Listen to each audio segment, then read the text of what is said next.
Welcome back for Chapter 5, Lesson 4, Solving Special Systems. So the objectives for today are to solve special systems of linear equations in two variables. Okay, so they're going to be, we talked about systems of equations, and these ones are special. Linear equations means we're dealing with straight lines, and we have two variables. We have an x and a y, again. The second thing, the objective for today, is to classify systems of linear equations and determine the number of solutions that they have. So this section is going to deal with some vocabulary terms, so please prepare for that. You're going to have to memorize this new vocabulary and what it means and things like that, okay? So just know that those are coming. There's going to be some new vocabulary terms coming your way, so get ready for that. Okay, so if we go back in Lesson 5.1, remember that was about solving systems of equations graphically. You saw that when you have two lines that intersect, right, any two lines that intersect at a point, there's exactly one solution, right? So systems with at least one solution are called consistent. So this would be a consistent solution. Okay? So that's one vocabulary term. You need to know that one. So whenever what you're most familiar with is when two lines intersect, you're going to have one solution. And we know that solution is going to be an ordered pair, right? Okay, so this is one alternative, it being consistent. When the two lines in a system do not intersect, they are parallel lines. Okay, so if we have something where we have parallel lines,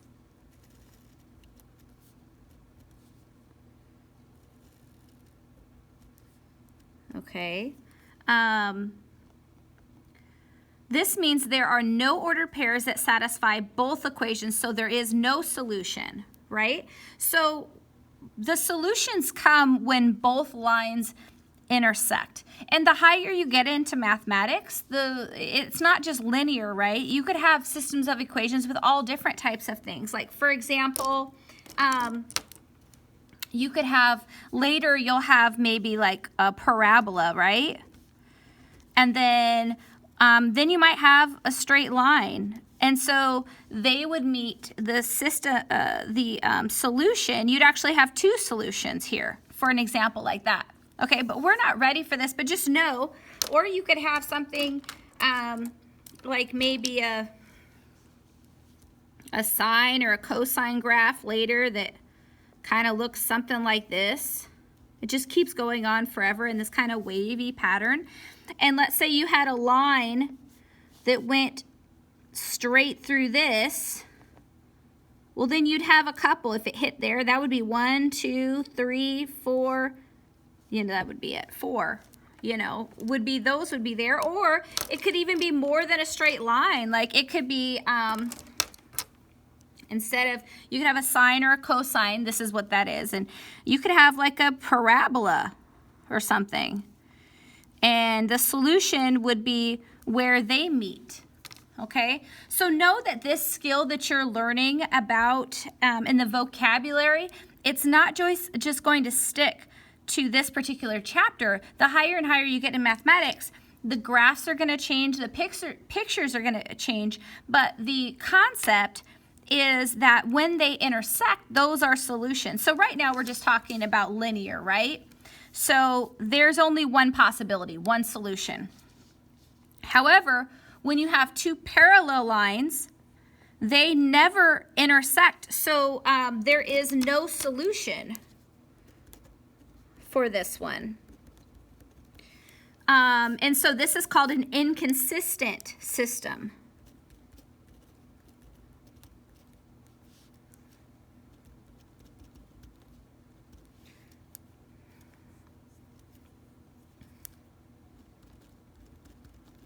And something else, like later, you could have something that might look like this. You could have a parabola and then a line going here. And so this is something that's different, but they never intersect, so that would also be no solution, okay, and an inconsistent system.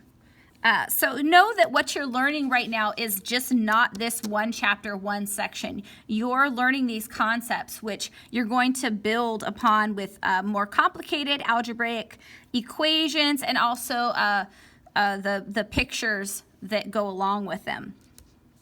Okay? So that would be the second thing. So since we're dealing with parallel lines, we need to kind of go back and remember what are the characteristics of parallel lines. So remember, one characteristic of parallel lines is that they have the same slope. And then the other characteristic, do you guys remember? It's that they have the same slope and different y-intercepts. Do you remember why they have to have different y-intercepts? Well, if they have the same slope, well, the opposite of different would be the same, right? So if they have the same slope and the same y-intercept, then they would end up being the same line, which means they wouldn't be parallel lines, they'd be the same line. So this different y-intercept is very, very important because having the same slope and a different y-intercept means it's not the same line, it's actually two different lines that never intersect, so they have no solution and they're considered inconsistent solutions. So that's the second type that we're talking about. And so we're just going to look at some first some different problems for example 1 that kind of illustrate this concept. Okay, let's go ahead and get started, and different ways on how we will illustrate that. So with example 1, okay, systems with no solution. Okay, so we have the systems of equations. Just by looking at it, I don't know that it doesn't have a solution, but we have to show that it doesn't have a solution. So method 1 is to compare the slopes and y-intercepts and then graph, okay? So how we compare, what's really, really super important is that they are put into slope-intercept form. Do you guys remember what slope-intercept form is?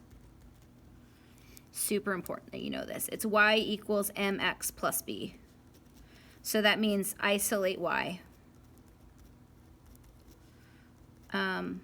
Solve for it. Also, y must be positive. Y isn't isolated if it's negative, okay? So super important there. Okay, so let's look at this. So this first one, this one's already solved for y, so we are good there. Let's go ahead and take this second one and solve it for y. So I'm just going to write it down here. Get y by itself, so I'm going to have to move this negative x by using the inverse operation. Since I want it in slope-intercept form, I'm going to go ahead and write that x first. Since it's positive, I don't need to write it plus x. I can just write x plus 3. Okay, so there's the first equation, and then we have our second one up here, right? So now we have our two equations. All right, so I just want to look at these for a little bit and just examine both of them. So this is the first one I'm going to look at right here. Y equals x plus 3. And the second equation, I guess I should do it in a different color. Let's see, what do we have? I'll go with this one. Here is, I guess I probably should have done it in blue. That's okay. Y equals x minus 4, right? Okay. So what we want to do is we want to compare the slopes and the y-intercepts and see if we can tell whether these lines are parallel. So first, right, the slope is the number in front. So we're looking at what is the slope. It's the number in front. There is no number in front so that we can see, but the number, when you can't see it, there's a 1, right? So that means the slope of this equation is 1. And then we want to look at the y-intercept, which is right here. We want to ask ourselves, okay, what is the y-intercept? And it's just whatever sign that is. So b equals 3. So we have the slope being 1 and the y-intercept being 3. Perfect. Let's go over here And look at this example. What is the slope here? And if you see, the slope is 1. And then what is the y-intercept?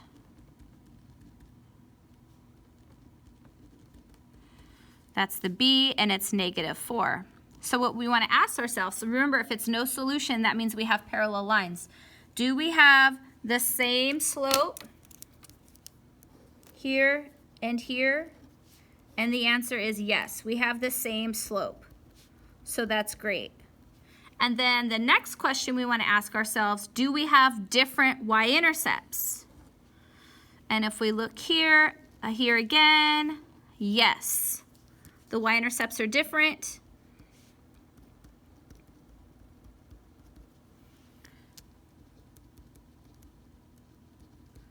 So because of that, we know that we have parallel lines. So we have parallel lines, which means the answer is going to be no solution, right? So we can just actually solve this whole problem just by examining the lines and knowing about our slope-intercept form. Do they have the same slope? Do they have different y-intercepts? Then boom, they're parallel, no solution. However, let's go ahead. I want to illustrate this visually through graphing.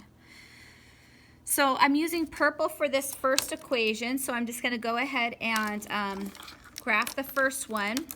The y-intercept is 3, so 1, 2, 3, always graph the y-intercept first, and then the slope up 1/1. Okay, just kind of goes like this.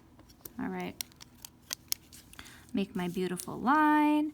I like having just a little straight edge. Sometimes you can use a debit card or an ID or something like that instead of a big ruler, but big rulers work as well. So but it's just so much nicer to have a straight line. Okay, and then the other one here, we're going to graph -4. So -4 here, and then it has the same slope up 1/1, and you can kind of start to see it come together here.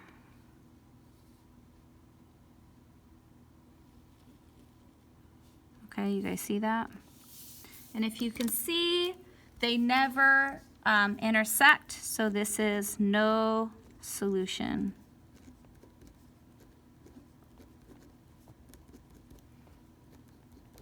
All right, perfect. So we had this system of equation. We were able to prove that these two lines have no solution. They never intersect by putting each of these equations in a slope-intercept form, y = mx + b.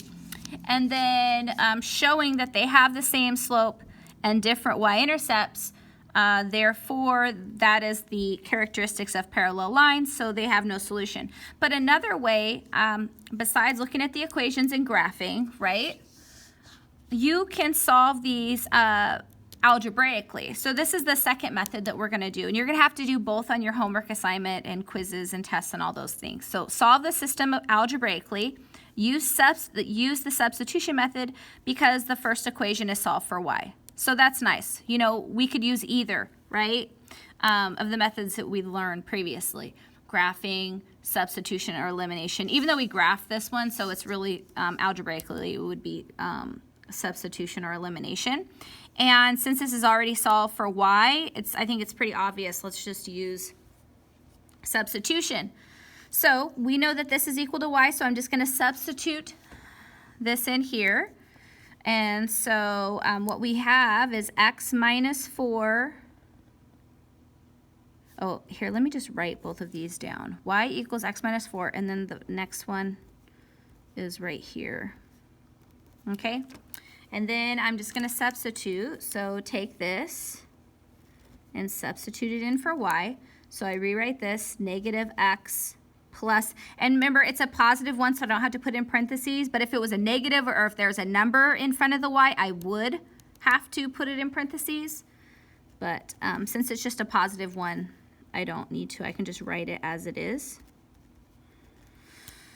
Okay, and then, oh my goodness, we substitute in, see what happens. The negative x and the x, they cancel each other out. And then what we ended up with is negative 4 equals 3. Do you remember back when we were solving algebra, I think it was like chapter 1, we were solving equations, and it was like, oh, is it okay if the variables canceled out? And we're like, yes. You know, I remember back when I first started solving these types of problems, and when I was trying to solve a variable and then it canceled out, it just gave me all of this, like, I don't know, like internal stress. Like, I don't want to use the word anxiety because that just seems like overly dramatic. But when the variables canceled out, I was like, oh my gosh, what's going on? What's going on? But what you have to realize is it's totally okay, okay? Because when the variables cancel out and when you're left with a statement like this, it's either going to be a false or a true statement. And remember, like in chapter 1, it lets you know if you're dealing with no solution or an infinite solution. So when the variables cancel out, that's totally okay. Breathe. And we're just going to look and see if this is a false statement, right? Negative 4 is not equal to 3. So what that means is that it's no solution. Okay, so we're kind of tying back the stuff you learned from chapter 1 here in this lesson. So that's kind of nice. You just do it algebraically. The variables cancel out. You got a false statement. Boom. You know you have no solution. All right? Perfect. So let's go ahead and try a different example.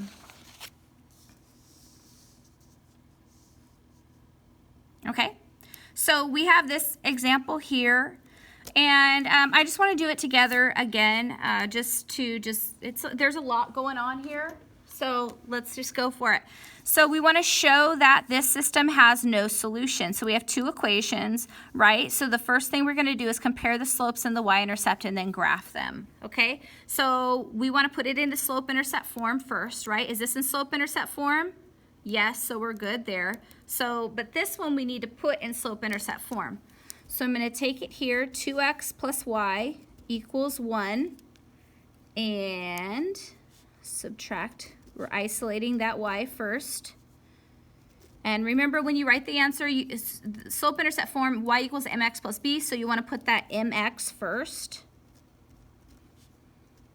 Okay, so now we have y equals mx plus b. Okay, and then we have our other equation. Where is it? Right here.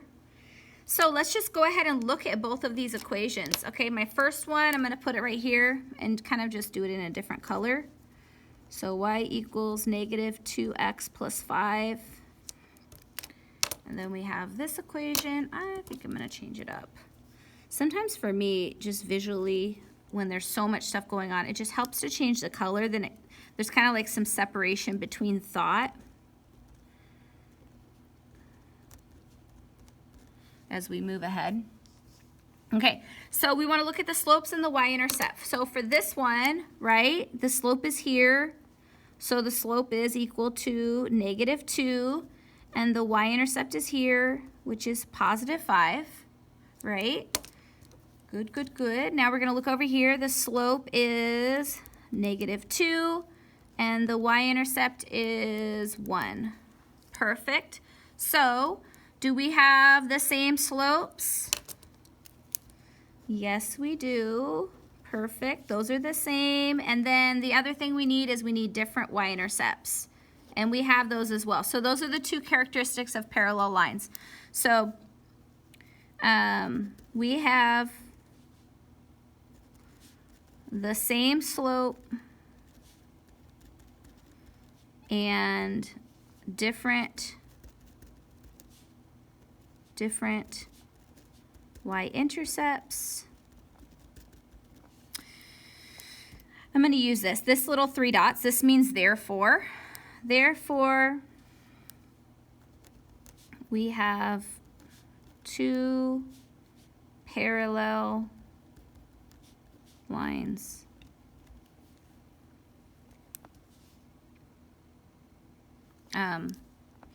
Which means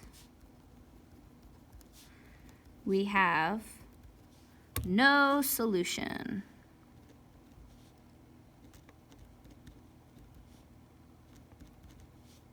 I don't know why I dotted that capital Y. So this is no solution, and that's the reason why, okay? But we're gonna go ahead and graph it as well. So I'm gonna graph the first one. Remember, we graphed that y-intercept, so up 5. And then what do we do? Oh, down 2, this is negative 2 over 1, so down to 1, 2. Remember, you always start with the slope after you graph the y-intercept. So from the y-intercept, you do the slope, down 2 over 1. Down 2 over 1, down 2 over 1. And I always just like to make these dots. Okay, get my little straight edge out here. All right. And then we're going to graph the second one. So the y-intercept is a positive 1. And then down 2 over 1, down 2 over 1. The only reason why, do the opposite, up 2 over 1, that these wouldn't look parallel is if for some reason your scale, so your scale has to be really, really accurate, right? And what I mean by that is the section from 0 to 1 and 1 to 2 and 2 to 3, they all have to be of equal length. And the same is true when all of these have to be of equal length. So that's why it's really important to use graph paper when you're doing this, because that's a way. When you just don't have graph paper and you try to do it, then it's not really going to give you an accurate description of the data, and it can get distorted and not really look like what it is. So boom, there we have it. Visually, you see those parallel lines, and I don't know why, but I just love to write no solution in the middle of it. I just think it's fun to write. I think it looks cool. Boom. Okay, so we have no solution there. But we're also going to show that it has no solution algebraically, right? So we solved it graphically. So there's really substitution and elimination. And since this one is solved for y, I think it's obvious that we should solve it with substitution. So I'm just going to go ahead and write both of these down.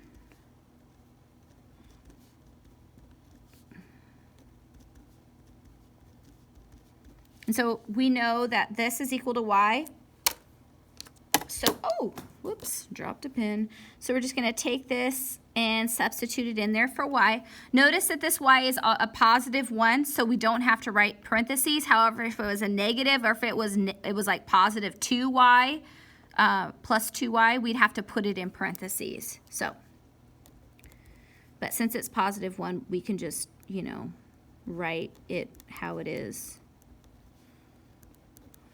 Okay, and then 2x minus 2x, those cancel out, but it's okay because we end up with 5 equals 1, which is a false statement, which means we have no solution. So sometimes just solving it algebraically, like you can figure out the answer pretty easily. And so this is really the visual. So all that stuff you did in chapter 1 when you got when you have 2 lines and you have no solution, that means visually that those lines never intersect. There are no points of intersection. So that's kind of the connection there. Okay, that's it for example 1. I'll see you in a little bit for example 2.